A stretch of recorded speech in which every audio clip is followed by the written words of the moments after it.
A vida tem dessas ironias cruéis. O homem que um dia jurou amor eterno, agora trocou a segurança do lar pela ilusão de uma paixão passageira. E quando finalmente voltou, parou na porta como se visse pela primeira vez o que sempre esteve ali, não o lar que ajudou a construir, mas o espelho de suas próprias escolhas. Porque atrás de cada porta fechada, minha amiga, há uma história que o mundo não vê. Está é a de Juliana. Não finja que não enxerga, minha filha. Não seja mais uma daquelas mulheres que justificam o injustificável, que engolem em silêncio cada traição como se fosse um destino inevitável. A mãe a sacudiu pelos braços, os olhos ardendo de uma fúria que misturava dor e revolta, mas Juliana apenas olhava pela janela, onde a chuva batia contra os vidros como se quisesse lavar a vergonha que pingava das paredes daquela casa. Não era teimosia, era exaustão, porque admitir em voz alta doía mais do que calar. Você ouve o que eu digo? Seu marido está se exibindo pela cidade com essa garota, como se você não existisse.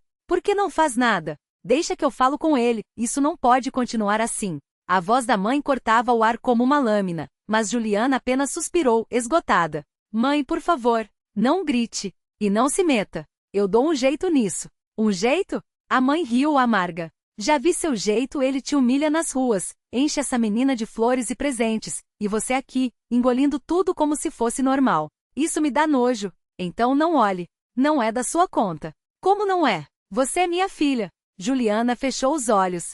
Sabia que a mãe tinha razão, mas também sabia que qualquer interferência só pioraria as coisas. Valeriano não era homem de aceitar conselhos, muito menos de uma sogra. E se ele resolvesse por orgulho ficar? A ideia a gelou por dentro. Não, ela não aguentaria mais um dia sequer ao lado dele depois de tudo. A raiva, o desprezo, as noites em claro imaginando onde ele estava e com quem. Não, melhor que fosse embora de vez. A mãe saiu batendo a porta, e Juliana agradeceu em silêncio por morar em uma casa sem vizinhos curiosos, sem testemunhas para seu pranto mudo, porque ela sabia há meses. Valeriano não se escondia. Pelo contrário, parecia querer que ela descobrisse, como se cada flor dada a outra fosse uma faca cravada em seu orgulho. O que lhe faltava? Dinheiro? Atenção? Sexo? Não, a resposta era mais cruel. Ele queria se sentir vivo e com ela, aparentemente, já não se sentia mais nada. No início, ela tentará. Mudou o cabelo, comprou roupas novas, até cozinhou seus pratos prediletos, como se o problema fosse ela. Mas logo entendeu, não havia competição a ser vencida. A outra era apenas uma desculpa. O verdadeiro problema era que Valeriano já tinha saído daquela relação muito antes de arrumar as malas. E agora, enquanto a chuva insistia em cair, Juliana trabalhava em casa, digitando relatórios como se nada estivesse acontecendo. Até que ele apareceu. 2 dias desaparecido, 2 noites que ela passou imaginando se ele ria com a amante, se beijava seus lábios como um dia beijou os dela. E eis que ele entra com aquele ar de dono do mundo, como se ainda tivesse algum direito sobre aquele espaço. Trabalhando? Perguntou com um tom de deboche que a fez cerrar os dentes. Ela não respondeu. Não precisava. Os olhos dele já diziam tudo, estava ali para acabar com a farsa. Eu vou embora, soltou, como se fosse uma notícia e não uma confissão tardia. Acho que você já sabe que tenho outra pessoa. Durante um tempo duvidei, mas agora vejo que foi a melhor decisão. Com você, tudo é cinza. Você não sente, não vibra, não me entende. Cansei dessa vida. Quero risos, quero paixão, quero viver sem me sentir morto. A casa é sua, então saio eu. O resto a gente divide no divórcio. E foi embora arrumando suas coisas, como se estivesse saindo para uma viagem de negócios e não destruindo anos de uma vida construída a 2 mãos. Juliana não chorou, não suplicou. Apenas fechou o notebook, levantou-se e saiu. Sentou-se na varanda até ouvir o portão rangendo, o som da liberdade dele, o som do alívio dela. Ele saiu como se tivesse asas. Finalmente livre. Livre para jantar em restaurantes caros com a amante, livre para viajar, livre para ser feliz, ou pelo menos era o que achava. Porque a realidade, como sempre, é muito menos poética. Os jantares foram bons, é verdade. O mar belo. Mas algo faltava. A garota ria, flertava, fazia olhos de veludo e, no entanto, nada. As costas doíam, os joelhos rangiam, o estômago rejeitava a comida sofisticada. E o pior, ele se pegava pensando no subichinho de Juliana, quentinho, perfumado, leve. Naqueles domingos preguiçosos em que ela preparava o café enquanto ele lia o jornal, sem pressa, sem drama. Por que você está deitado? A amante reclamou, impaciente. A gente tinha programa. Você prometeu que não ia me deixar sozinha. Ele se mexeu no travesseiro, incômodo. Antes, Juliana cuidava de tudo, remédios, refeições, até a temperatura do chuveiro.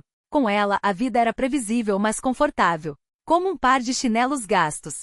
E agora? Agora ele se sentia como um velho em um corpo que já não respondia, presenciando o desmoronamento de seu próprio plano de felicidade. Porque a liberdade que tanto desejou tinha um gosto amargo, o de perceber tarde demais que o que deixará para trás não era uma prisão, mas um lar. E lar, meu amigo, não se reconquista com flores ou desculpas vazias. Lar se constrói, ou se perde para sempre. As ideias sombrias começaram a se aninhar em sua mente como corvos em um galho seco. Toda vez que comparava a esposa à amante, uma verdade cruel o golpeava. A juventude, com seu brilho efêmero, não tinha a densidade do tempo compartilhado. E pior, notou que os olhos de ela já não o olhavam como antes. Não havia mais admiração, nem sequer curiosidade, apenas uma resignação fria, como quem observa um móvel velho que ainda ocupa espaço, mas já não serve para nada. Enquanto isso, seus olhos brilhavam ao acompanhar os passos de rapazes mais jovens, com um interesse que beirava a voracidade.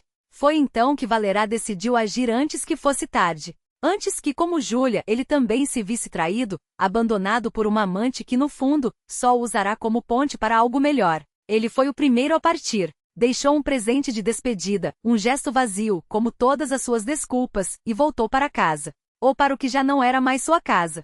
O chaveiro rangia em suas mãos quando percebeu que a chave não girava. A porta cedeu só depois de batidas insistentes, como se o próprio destino hesitasse em deixá-lo entrar. Júlia demorou a abrir, girando a chave com uma lentidão calculada, como quem saboreia cada segundo de poder. Viemos discutir o divórcio? Perguntou ela, afastando-se para deixá-lo passar. Valerá avançou, mas congelou no limiar da cozinha, o coração batendo tão forte que quase abafou o som da água pingando da torneira.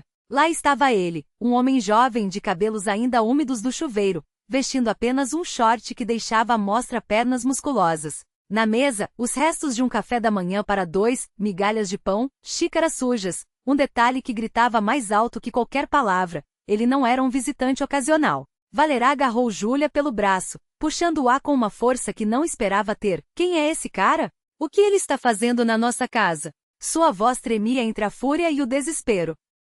Júlia libertou-se com um movimento seco como quem afasta um incômodo. Que casa, Valerá? Você assinou os papéis, remember? Abriu mão de tudo, inclusive do direito de fazer perguntas.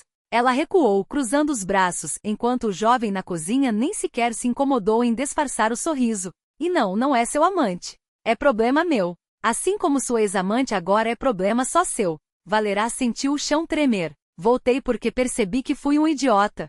E você nem se importa. Ainda está casada, Júlia. Ela riu em um som curto, sem alegria. Casada? Engraçado. A papelada do divórcio já está em andamento. Não recebeu a intimação? Não importa. O juiz vai resolver isso por nós. E francamente, sua opinião sobre a minha vida não vale nem o ar que você está gastando para reclamar. Asterisco.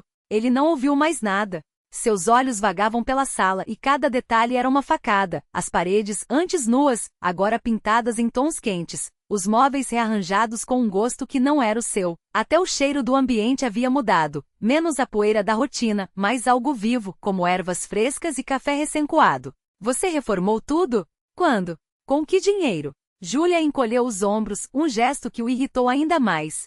Fiz. Não planejava, mas de repente me dei ao trabalho. E ficou bom, não acha? A casa ganhou alma. De onde tirou o dinheiro? Ele quase gritou. Não é da sua conta, respondeu ela secamente. Assim como não é da sua conta quem dorme no meu sofá. Aliás, Valerá. Ela olhou para o relógio, você está atrapalhando. Temos visita amanhã, e não tenho tempo para suas cenas. Ele saiu sem olhar para trás. Não havia mais espaço para desculpas, nem força para implorar. Júlia fechou a porta com um suspiro aliviado e voltou para a cozinha, onde, atrás da porta de vidro da varanda, sua sobrinha tomava suco em copos altos, ao lado do namorado, aquele mesmo que Valerá tomara por amante. Tudo bem, tia? Perguntou a jovem com um brilho de preocupação nos olhos. Júlia sorriu, pela primeira vez em meses. Tudo.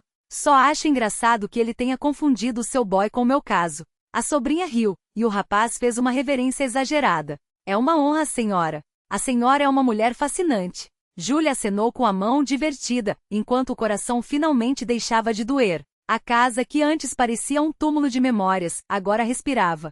E ela, que um dia fora a mulher abandonada, havia se tornado a rainha de seu próprio reino, sem precisar de coroas nem de perdão.